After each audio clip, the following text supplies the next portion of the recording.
Dia muito especial hoje, né? Cantamos louvores que nos fazem lembrar do sacrifício que Jesus fez por nós na cruz, da Páscoa. Que dia gostoso, né? Quando já comemoraram em família aí, comeram, se divertiram, alimentaram bem o corpo, tá todo mundo feliz. Agora a gente vai alimentar um pouquinho do espírito, importante também, né?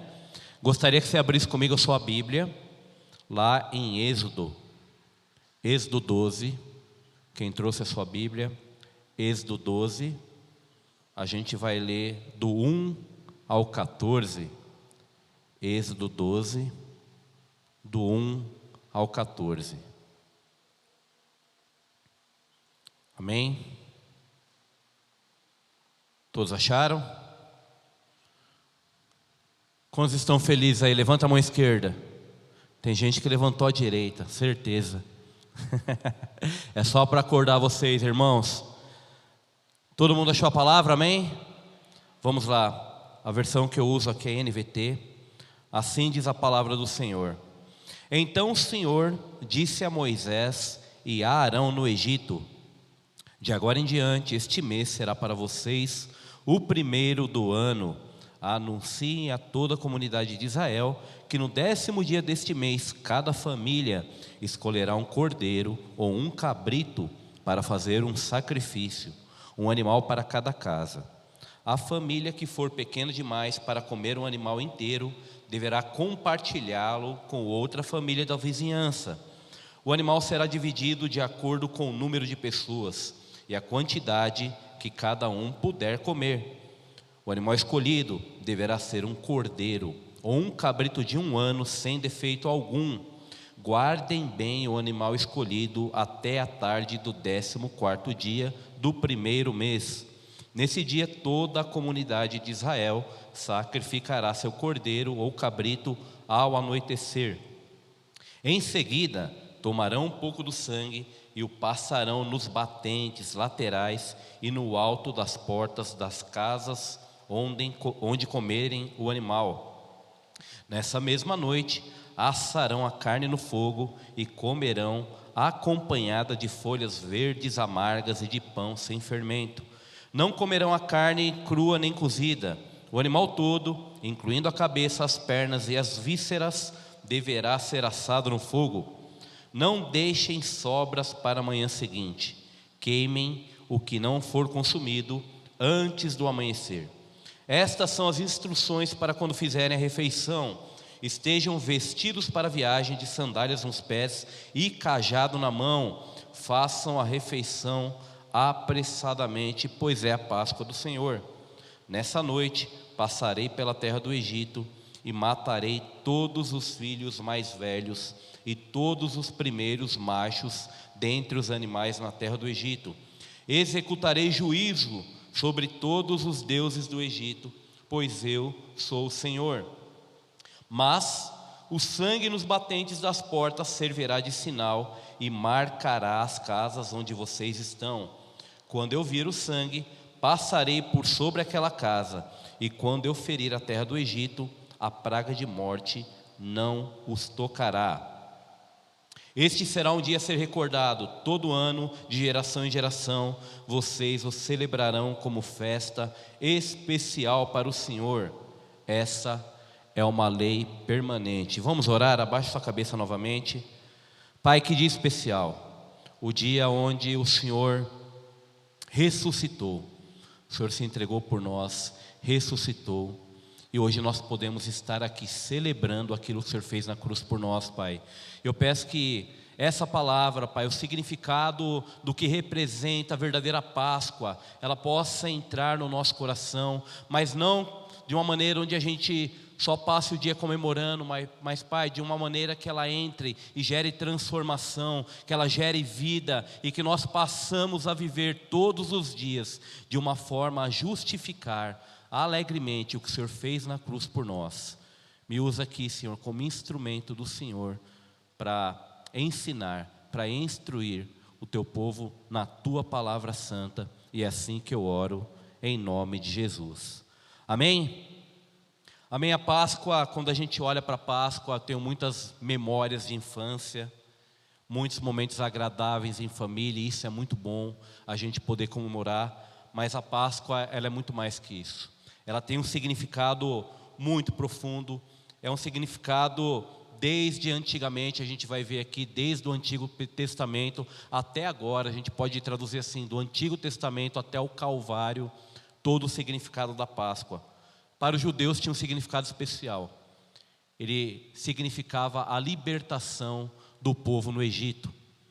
A libertação, quando Deus, com a sua mão forte e poderosa, resgatou o povo de Israel da mão do faraó do Egito. Esse era o significado.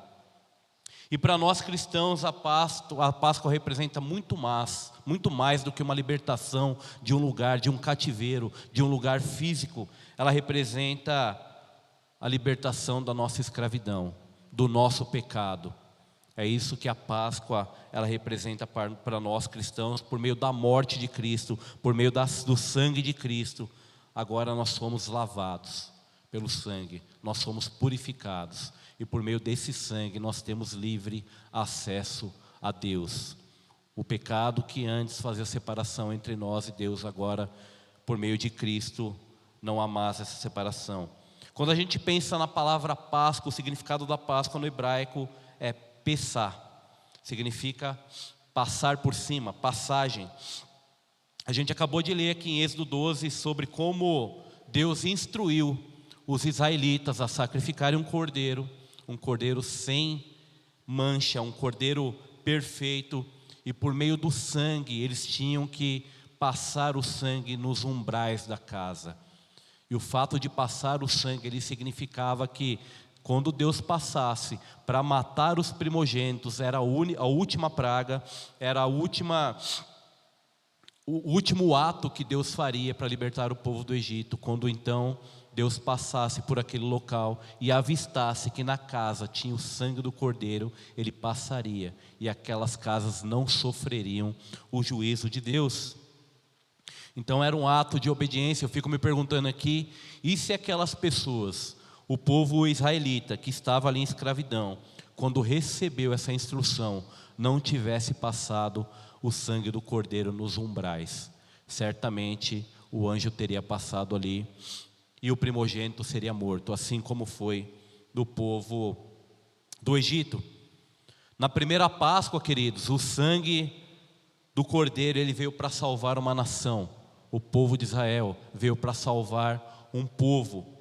Na cruz, o sangue do Filho de Deus, ele agora veio para salvar a humanidade, de forma que todo aquele que nele cresce receberia salvação. Amém? Infelizmente, essa não é a realidade de todos. Quando a gente olha para o nosso dia a dia, quando a gente olha para algumas famílias, a gente percebe que, assim como no Natal, o significado da Páscoa, ele vem sido distorcido. Ele vem sido comemorado de uma forma vazia. A gente tem substituído o cordeiro pelo coelho, sim ou não? Espero que ninguém aqui, mas lá fora o que a gente vê, substituir o cordeiro pelo coelho, o sangue pela embalagem dourada, a cruz pelo chocolate. Veja, não tem nada de mal, tá, queridos, ganhar um ovinho de chocolate, é bom, né? Comer um chocolate, é bom se você puder presentear, mas veja, não é, a essência não está aí, não é uma festa comercial. É muito bom reunir e trocar ovos, mas qual que é o verdadeiro significado dessa reunião? Por que a gente está celebrando? A gente não pode esquecer do significado. A gente está celebrando algo que baseia toda a nossa fé, que é a ressurreição de Cristo. É isso que a gente está comemorando. Mas quem quiser me dar chocolate, eu estou aberto, tá? Estou aceitando, tá? Não vou negar o chocolate, mas não é essa a essência. A essência é a gente se reunir em família e falar: por conta do sacrifício que Deus fez na cruz, agora a gente está aqui. Nós temos nova vida, nós temos nova identidade, nós somos resgatados com alto preço. Foi um alto preço, algo que nós não poderíamos pagar, dinheiro nenhum pagaria e nem pode pagar o que Cristo fez por nós na cruz, amém? Por isso eu quero, nessa mensagem, tentar voltar lá na essência do que é a Páscoa. E descobrir, estudar junto com vocês essa essência. Ver como eu falei aqui, desde o Antigo Testamento até agora, a Páscoa, ela vinha apontando para o sacrifício que Deus faria na cruz por nós. A Páscoa não é só uma data, é um marco eterno. A gente vai ver aqui todo o significado da Páscoa, como comemorar, o porquê comemorar, e a ordenança que ele fizesse isso, que a gente lembrasse isso.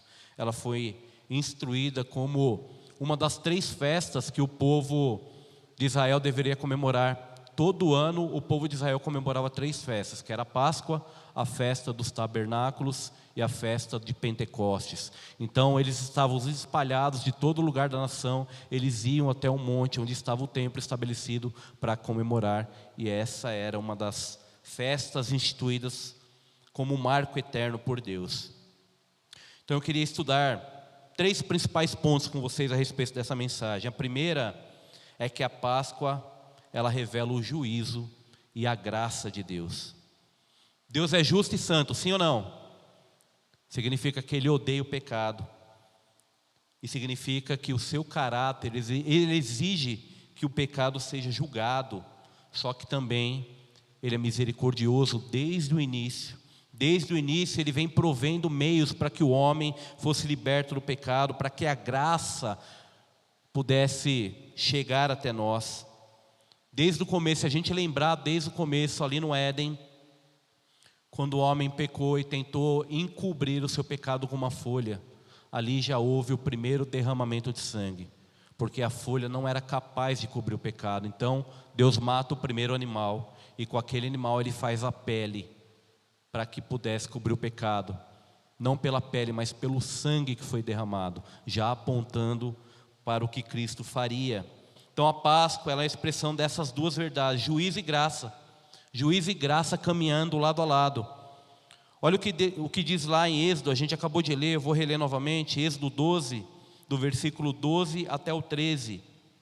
Nessa noite passarei pela terra do Egito e matarei todos os filhos mais velhos e todos os primeiros machos dentre os animais da terra do Egito. Executarei juízo sobre todos os deuses do Egito, pois eu sou o Senhor.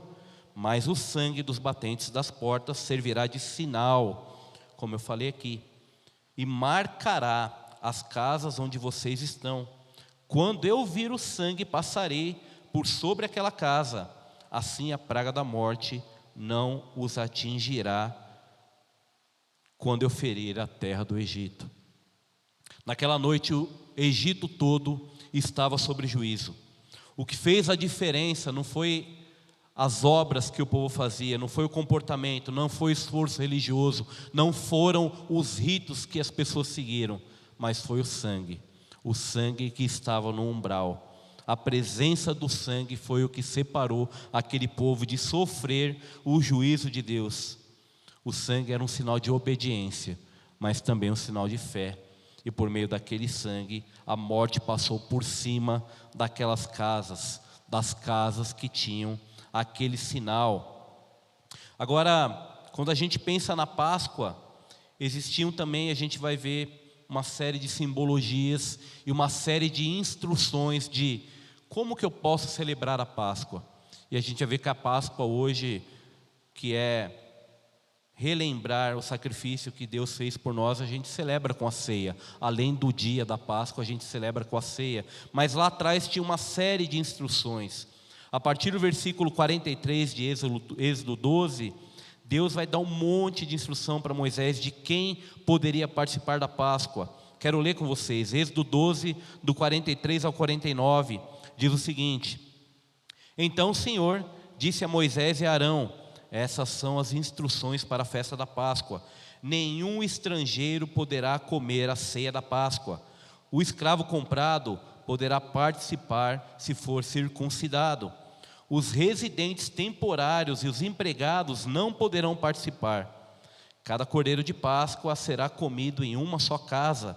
Nenhum pedaço de carne será levado para fora e nenhum osso do cordeiro será quebrado. Notem a riqueza de detalhes. Toda a comunidade de Israel celebrará a festa da Páscoa. Se os estrangeiros que vivem entre vocês quiserem celebrar a Páscoa do Senhor, todos os homens dentre eles deverão ser circuncidados. Só então poderão celebrar a Páscoa com vocês, como qualquer israelita de nascimento. Os homens que não forem circuncidados, porém, jamais poderão participar da ceia de Páscoa. Essa instrução se aplica a todos, tanto israelitas de nascimento, como os estrangeiros que vivem entre vocês. Aqui reforça o ponto que eu falei, que a Páscoa antigamente era destinada ao povo de Israel. E quando Moisés está dando essa série de instruções, ele está preparando o povo estava saindo do Egito e iria rumar, não existe, né? Estava em rumo à terra prometida. Então, quando eles entrassem na terra prometida, eles deveriam saber como agora, naquela terra, eles deveriam se comportar, quais os mandamentos que eles deveriam seguir e como que eles deveriam celebrar a Páscoa. A celebração era comemorar, como eu falei, era a lembrança da libertação do povo de Israel do Egito. E por isso que Deus diz para fazer essa festa anualmente. A obediência a essas ordenanças fez com que eles fossem libertos. Olha só, os versículos seguintes. Versículo 50 fala o seguinte: todo o povo de Israel seguiu as ordens que o Senhor deu a Moisés e Arão. Naquele mesmo dia, o Senhor tirou os israelitas da terra do Egito como um exército. Obediência. Além dessas instruções, como eu falei, Deus ordena que a Páscoa seja celebrada anualmente, como mandamento eterno, permanente. A gente começa a fazer um paralelo e começa a se perguntar, por que Deus quer que por que Deus queria que o povo se lembrasse disso anualmente, do sacrifício, da libertação, do que Ele fez ali?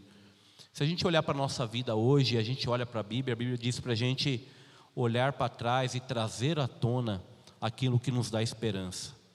Todo mundo passa por dificuldades aqui, sim ou não? A própria Bíblia diz que no mundo tereis aflições. Então ninguém está imune a passar por dificuldades. Agora, quando a gente lembra de um ato desse, a gente lembra do sacrifício, a gente olha para trás e vê tudo que Deus já fez por nós, tudo que Ele já entregou, dos pecados que Ele já nos livrou, do poço fundo de lama, de onde Ele nos tirou, e a gente traz à tona isso nos dá esperança, isso traz alegria, isso enche o nosso coração de alegria, quanto mais lembrar do sacrifício que Ele fez por nós na cruz.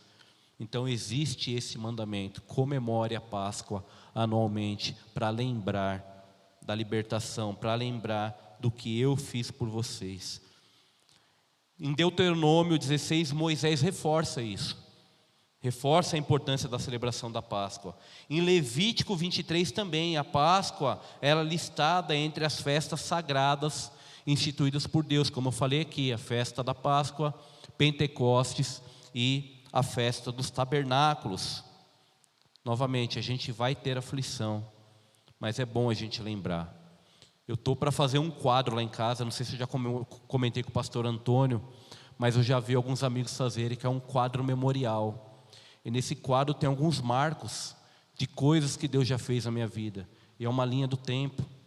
Estou dando ideia aqui, tá? Se alguém quiser, pensa num quadro onde tem uma linha do tempo, e cada linha do tempo, em determinado momento do tempo, eu coloco alguma coisa que Deus já fez, algo que Deus me entregou, um livramento, uma restauração, filho, casamento. Imagina quando você estiver num momento de dificuldade, você poder contemplar isso e falar: meu Deus, olha esse Deus, olha o que Ele tem feito por mim, olha o que Ele já fez, por que eu estou nisso? Por que eu estou com esses pensamentos? Por que eu estou querendo voltar lá atrás, onde Deus já me libertou, lá da terra de escravidão? Então, se os irmãos gostarem da ideia, convido a fazer. Ou trazer à tona, né? Traga a memória. Use esse momento de Páscoa para reunir a família, para contar a história, para lembrar das coisas, para reavivar, manter essa chama acesa no coração, amém? Quando estiver passando por momentos turbulentos, se lembre disso. O juízo de Deus lá era certo.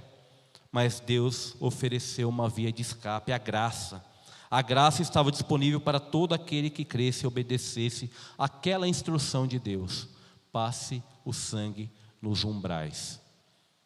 O mundo hoje, ele está igualmente debaixo desse juízo de Deus por conta do pecado. Igualmente igual por conta do pecado, do juízo de Deus. E a única coisa que pode nos proteger é estarmos debaixo do sangue de Jesus. É a única coisa que pode nos proteger do juízo de Deus, é termos o sangue, nos apropriarmos do sacrifício que Deus fez por nós na cruz. Não é nossa bondade, não são os nossos atos que nos livram disso, que nos salvam, mas é a obra de Cristo aplicada na nossa vida. Amém? Quem está comigo aí? Estão entendendo? Glória a Deus. Segundo ponto que eu queria destacar com vocês é que desde o Antigo Testamento, o Cordeiro da Páscoa, ele aponta para Cristo. A gente vai ver isso aqui. Ao longo do Antigo Testamento, Deus preparou o seu povo com várias figuras simbólicas, várias simbologias que apontavam para essa realidade maior do que ainda estaria por vir. Dentre todos esses símbolos, nenhum é mais claro, nenhum é mais profundo do que o Cordeiro de Deus. Uma mensagem, um sinal profético, uma mensagem viva, um retrato antecipado da obra redentora de Jesus Cristo, aquilo que Ele faria na cruz por nós.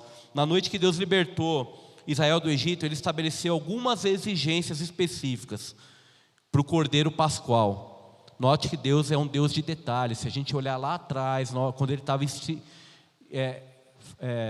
instruindo o povo a construir o templo, Ele dá detalhe de como tinha que ser, da cor do tecido, do tamanho, de tudo. Quando Ele foi orientar Noé a construir a arca, da mesma forma, Ele deu detalhe específico das medidas, do material, de como que tinha que ser. E aqui também Ele dá detalhes de como que tinha que ser o cordeiro. O primeiro detalhe que dá é que tinha que ser o cordeiro tinha que ser macho e sem defeito. Macho de 1 ano e sem defeito, está lá em Êxodo 12:5. Depois, esse cordeiro, ele tinha que ser totalmente consumido pela família, está lá em Êxodo 12:8-10. Depois, ele fala que o seu sangue deveria ser derramado e aplicado nas portas, está lá em Êxodo 12:7, que a gente leu. E ele fala mais, que nenhum dos seus ossos poderia ser quebrado. Está lá em Êxodo 12:46, tem instruções claras, além de ser um cordeiro, macho de 1 ano, sem defeito, totalmente consumido pela família, o sangue derramado, passado nos portais, e nenhum dos ossos poderia ser quebrado. Não eram detalhes aleatórios, e a gente vai ver que Cristo cumpriu todas essas exigências. Não foi de forma aleatória que Deus deixou isso aqui explicitado na Bíblia. Cada elemento apontava para Messias que viria séculos depois. Cristo cumpriu perfeitamente esse padrão de Cordeiro Pascual, perfeitamente. Sua vida santa, a sua morte substitutiva e a sua ressurreição não foram acidentes históricos. Já ouviram gente falar que o nosso Deus, que Cristo, Ele fracassou porque morreu na cruz? Mal sabem essas pessoas que Ele ressuscitou, que Ele está vivo, assentado à direita de Deus Pai. Ele vive, Ele reina e continuará reinando para sempre. E não foi acidente, como eu falei, mas foi intencional, cumprimento intencional do plano de Deus para a nossa vida. Dá para fazer uma ponte interessante aqui, entre o Antigo e o Novo Testamento. Olha só, no Antigo Testamento, o sangue do Cordeiro livra da morte. Foi o que a gente leu aqui em Êxodo 12. Cumprimento com Jesus Cristo no Novo Testamento. O sangue de Jesus nos livra do pecado e da morte eterna. Está lá em 1 Pedro 1,19. No Antigo Testamento, o cordeiro tinha que ser sem defeito. Cristo, Ele viveu sem pecado. Está lá em João 1,29. Também está em Hebreus 9,14. No Antigo havia o propósito da libertação do Egito. No cumprimento em Jesus Cristo, a gente está falando agora da libertação do pecado. A gente pode ver isso lá em Romanos 6,22. No Antigo Testamento A Páscoa era uma festa para celebrar a salvação, a libertação, aliás. E agora o cumprimento com Jesus Cristo, a gente faz isso. Esse memorial a gente faz não só por meio da festa da Páscoa, mas também por meio da ceia do Senhor. Como diz lá em Lucas 22, 19. Note que Jesus, ele não somente se encaixa nesse padrão que foi estabelecido lá atrás, ele supera em glória. Ele é o Cordeiro perfeito, ele é o Cordeiro sem defeito. Como eu falei aqui, Jesus viveu entre nós sem pecado. Hebreus 4,15 diz que ele foi tentado em tudo, mas nunca pecou. Ele foi tentado quando ele ficou 40 dias em jejum, ele foi tentado várias vezes, mas ele nunca pecou. Ele foi sacrificado em favor de outros.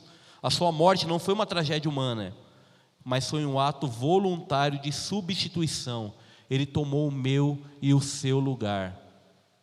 Aquilo que nós merecíamos caiu sobre ele, todo o pecado. Aliás, esse é um ponto interessante, né? Imagina todo o pecado do mundo caindo sobre uma pessoa.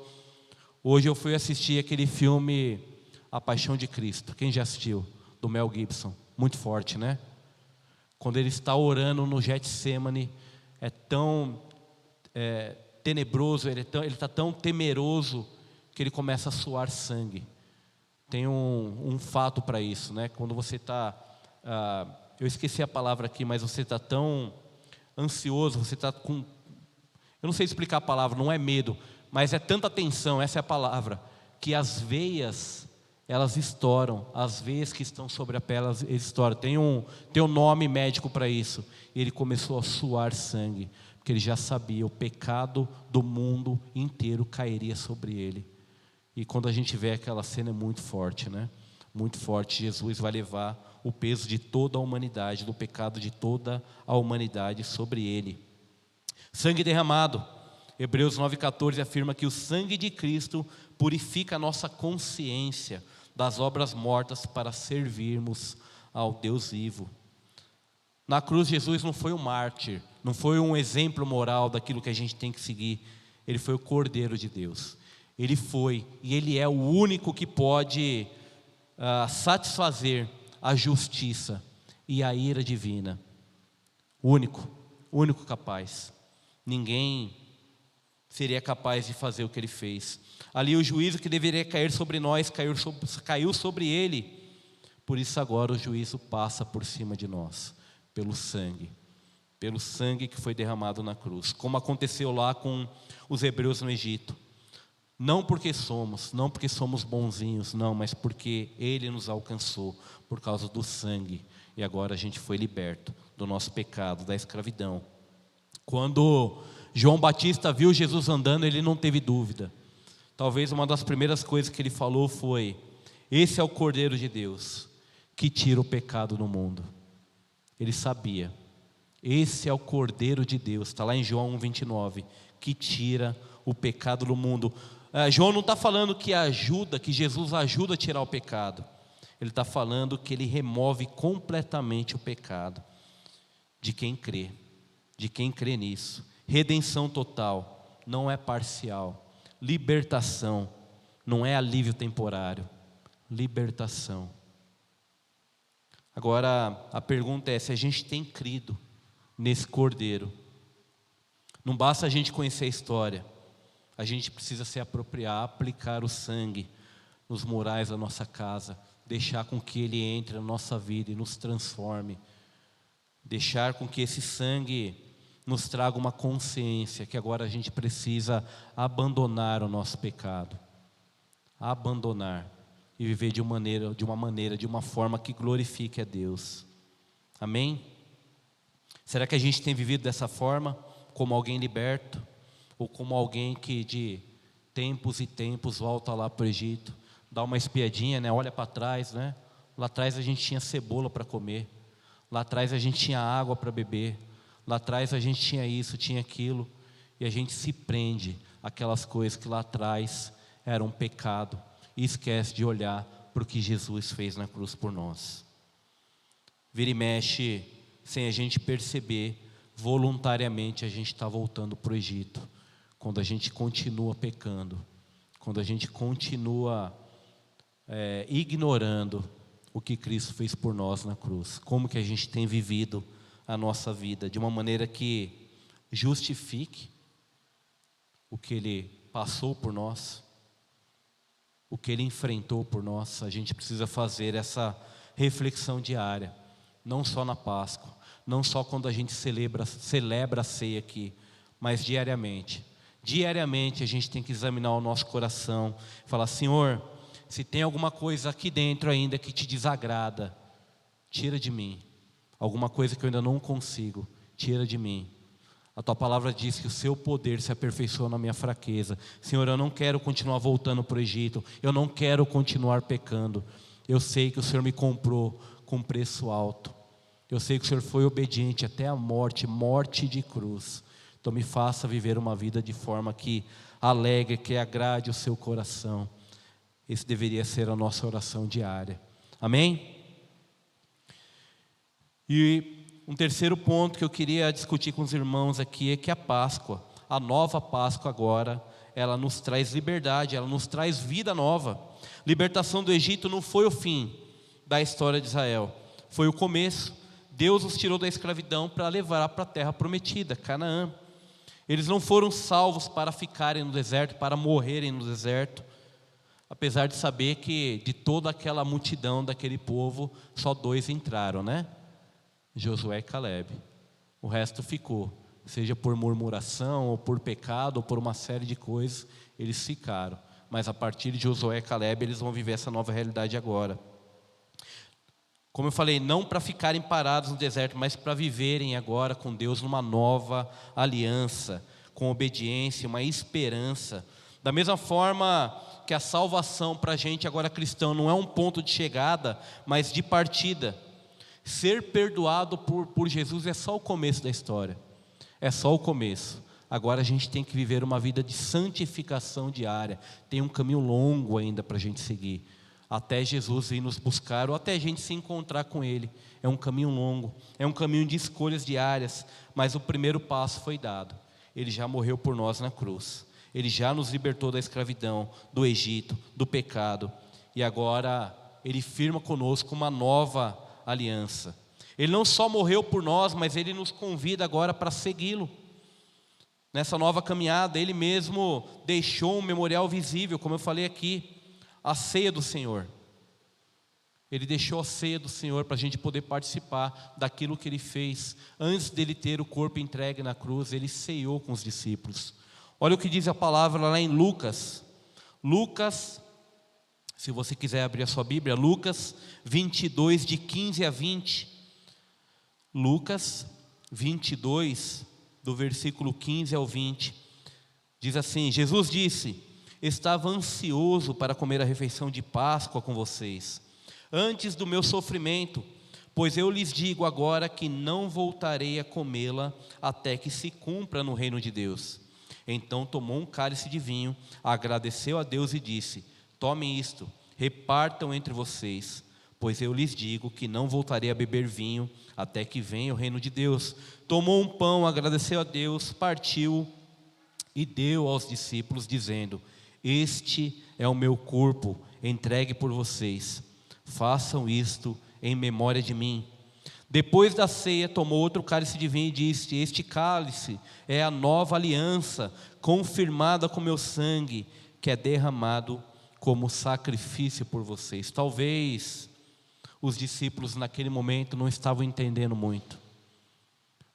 Talvez alguns ainda não tinham entendido que Jesus seria morto, ou não acreditavam que isso pudesse acontecer, mas ele já estava dizendo que iria acontecer e que aquele memorial deveria ser feito, que o corpo deveria ser, que eles deveriam lembrar do pão como o corpo que foi entregue naquela cruz, do sangue que foi derramado naquela cruz para nos purificar do pecado. Na noite da última ceia, Jesus transforma aquela antiga Páscoa judaica no novo pacto eterno. Aquilo que antes era uma lembrança da saída do Egito, agora se torna uma memória viva da cruz. Ele ressignifica, ele está firmando uma aliança conosco agora. O pão em vinho que eram símbolos, são sinais de um novo começo. A ceia do Senhor nos ensina que a salvação traz também um chamado à comunhão, à santidade, a um novo propósito de vida. É isso que a ceia nos ensina. E assim como lá atrás você tinha uma série de ordenanças, uma série de instruções, melhor dizendo, para participar da Páscoa, aqui você tem também para participar da ceia. Você precisa ter aceitado Jesus no seu coração, precisa ser membro de uma igreja, precisa ter se arrependido verdadeiramente, você precisa se autoexaminar para participar da ceia, e você faz isso toda vez em memória a Cristo, aquilo que Ele fez na cruz por nós. Jesus estava prestes a entregar a sua vida naquele momento, mas mesmo assim, diante da cruz, Ele ansiava por aquele momento com os discípulos, ansiava em ter a última ceia, ansiava com aquele momento de partir o pão, de compartilhar do vinho. Esse é um convite para nós também, para uma nova vida, uma nova existência. Jesus anseia.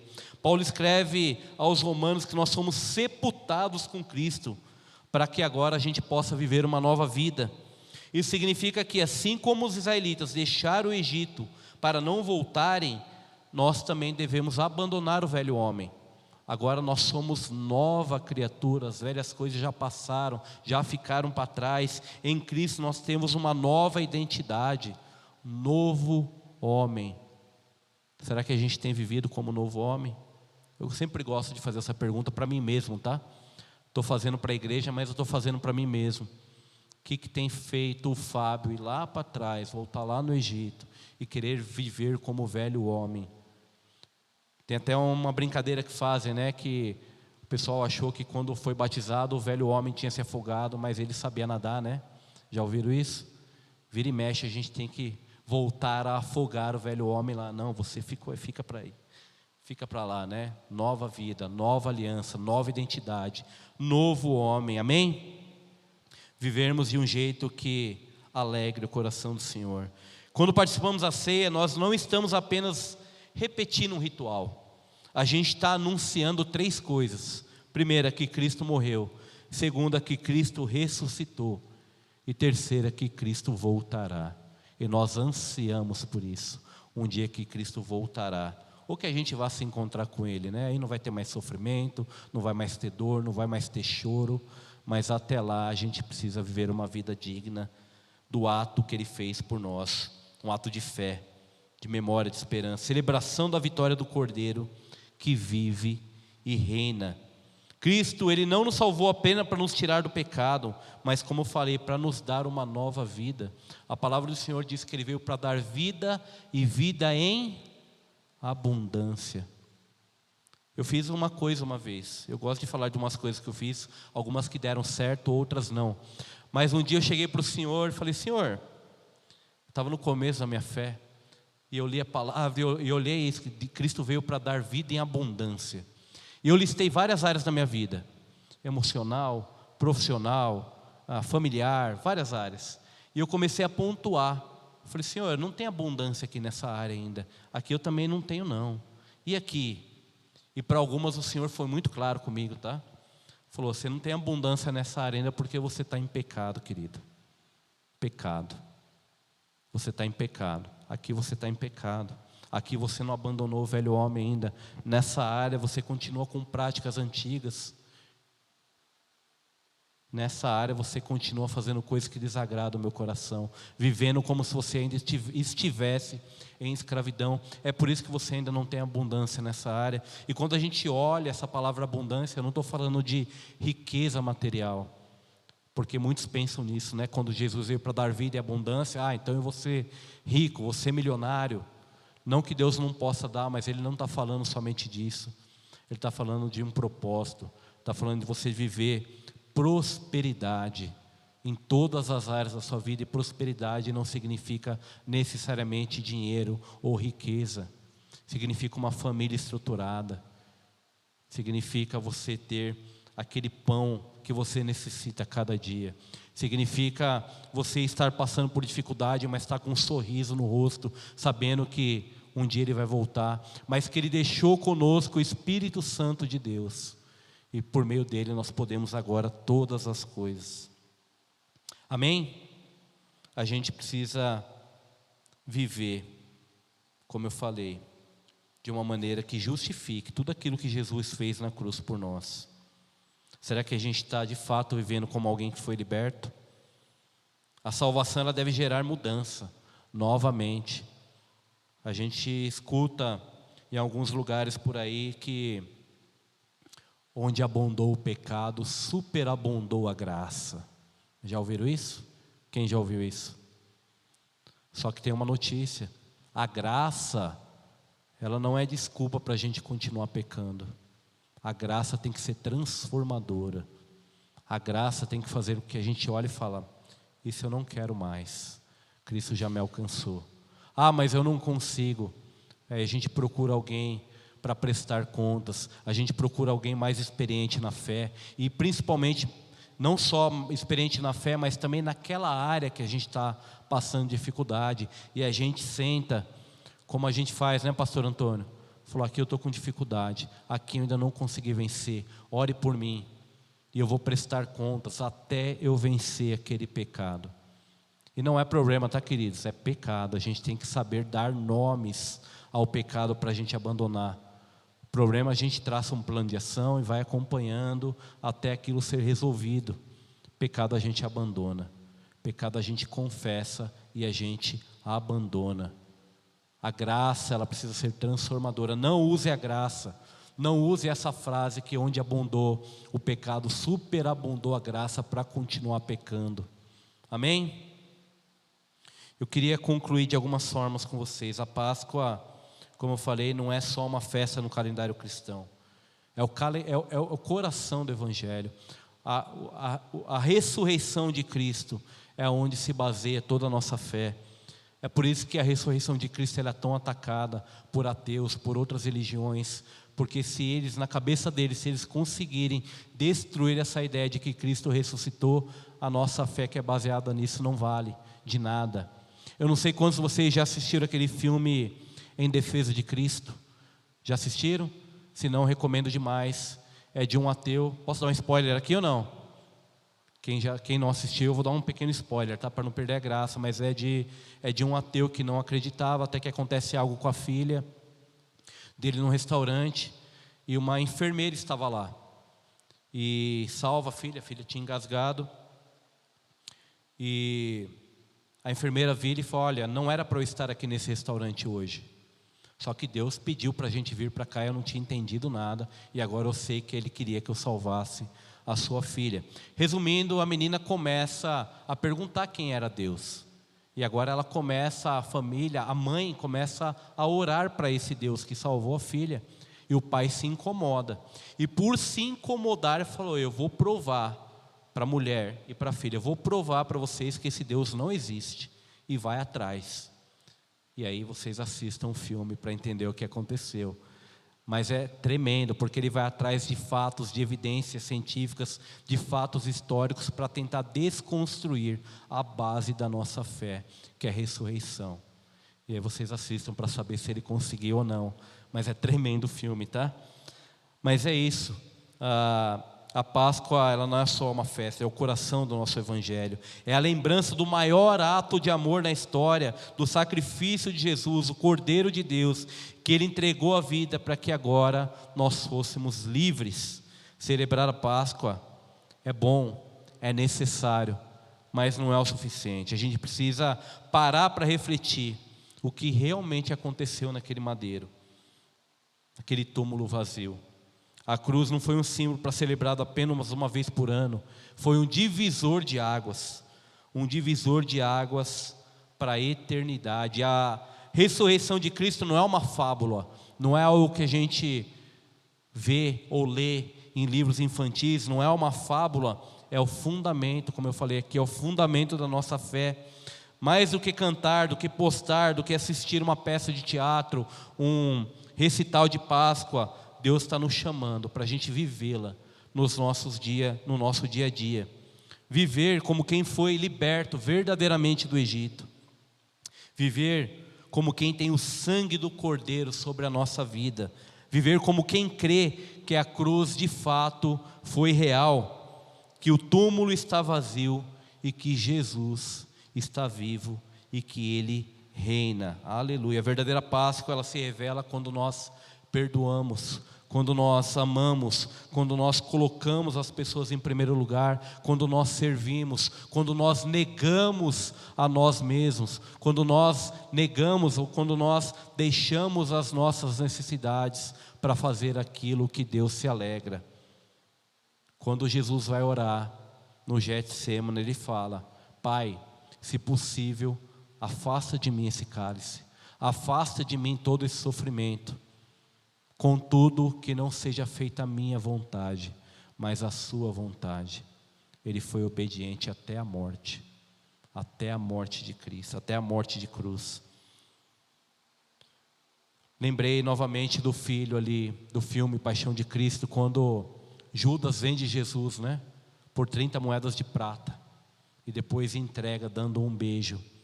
Muitos assistem aquela cena e se revoltam, né? Como Judas pôde fazer aquilo com Cristo? Andou com ele 3 anos, foi discipulado, viu o poder, viu o milagre, viu o amor. Como que ele pôde fazer aquilo com Cristo?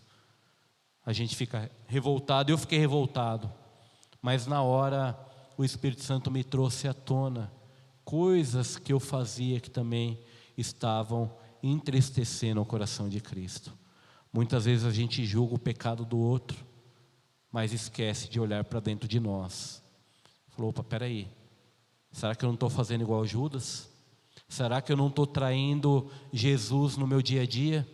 Será que quando eu sonego um imposto eu não estou traindo Jesus? Será que quando eu minto eu não estou traindo Jesus? Será que quando eu trato mal a minha esposa e os meus filhos eu não estou traindo a Jesus, o que Ele fez na cruz por mim? Será que é só o fato de vendê-lo com 30 moedas de prata? Ou o meu comportamento diário também, em algumas áreas da minha vida, eu estou traindo Jesus? Que a gente possa refletir a partir disso, que a Bíblia, ela relata que Jesus, como eu falei, Ele suou sangue, foi muito sofrimento. As chibatadas que Ele tomou, todo o sofrimento, foi por amor, por mim e por você. Não desperdice a sua vida, querido. Não desperdice a sua vida. Viva de maneira a honrar o sacrifício que Cristo fez na cruz. Deus está passando hoje aqui, está passando sobre a sua casa, está passando sobre a terra. E a pergunta que Ele vai fazer é: o sangue está nos seus umbrais? O sangue está sobre a sua vida, a ponto dele passar por cima? Ou Ele vai ter que parar e alguma coisa vai ter que acontecer porque você ainda não se apropriou dessa verdade? Eu queria fazer algumas aplicações finais aqui. Primeiro, como eu fiz algumas vezes, eu quero convidá-los também. Examine a sua vida. Você que tem o sangue, você que já aceitou a Cristo, examine a sua vida diariamente. Examine, abandone o pecado, decida caminhar com pessoas que vão te levar para um próximo nível de intimidade, de relacionamento com o Senhor. Saia do comodismo. Se precisar acordar 5 da manhã para orar, acorde às 5 da manhã para orar. Se precisar ficar um tempo mais lendo a palavra, fique um tempo mais lendo a palavra, porque isso vai transformar a sua vida. Primeiro, segundo, vive em santidade. Se você foi liberto, não volte, não olhe para trás, não volte para o Egito, não volte para a escravidão do que você viveu lá atrás, de uma vida de pecado. Viva como quem foi comprado por alto preço, preço de cruz, de morte. Celebre com propósito, celebre esse dia, toda a ceia, toda a Páscoa, faça esse lembrete, com alegria no coração. Fomos comprados e agora nós temos vida, nós temos uma vida eterna. E por último, tem muita gente aí fora morrendo sem ter essa verdade no coração, e a gente precisa compartilhar disso.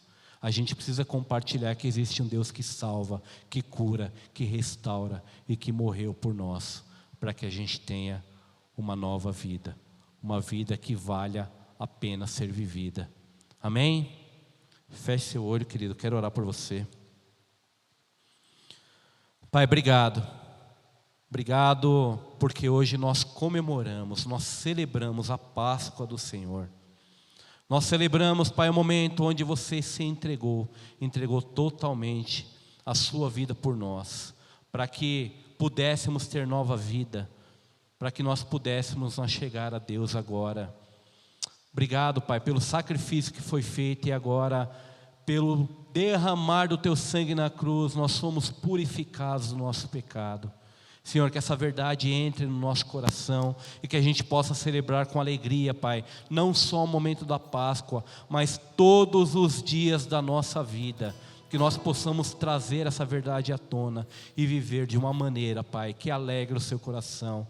Pai, tira de nós todo o pecado, seja ele intencional ou não, que continua nos afastando de Ti, Senhor. Se revele a nós de forma poderosa. Espírito Santo de Deus, é o Senhor que nos convence do pecado, da justiça, do juízo. Pai, em nome de Deus, em nome de Jesus, faça isso em nossas vidas. Espírito Santo de Deus, que nós possamos estar sensíveis ao Teu falar, que nós possamos a cada dia mais, na medida que a gente ora, na medida que a gente lê a palavra e que o Senhor fala conosco, sermos transformados conforme Tua imagem e semelhança. Pai, assim nós oramos, agradecidos, em nome de Jesus. Amém. Louvado seja Deus.